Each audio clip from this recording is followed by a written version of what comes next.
In recent years, the Chesapeake Bay has been getting more attention for its contamination than its crustaceans. Water in the Chesapeake Bay, as we know, is unfortunately very polluted. But scientists are trying to clean it up by filling the bay with oysters. The oysters eat algae which give off nitrogen, creating dead zones, areas where there's not enough oxygen in the water.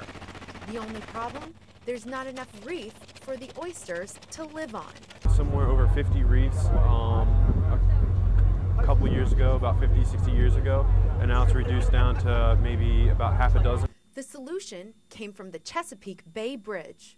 The Maryland Transit Authority donated crushed up roadbed left over from the redecking project on the westbound span of the bridge. And we were able to take that concrete with some funding from NOAA and Restore America's Estuaries and build the reef. These softball-sized pieces of concrete provide a home for the oysters by giving them a solid place to land.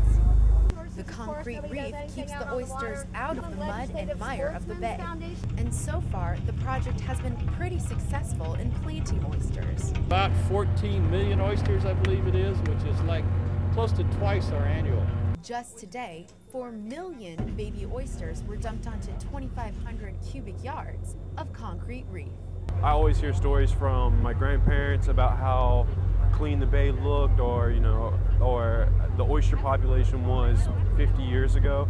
So it's nice to actually be 23 and helping restore the bay. Restoring the bay to its iconic glory with the help of another icon and some small but sturdy friends.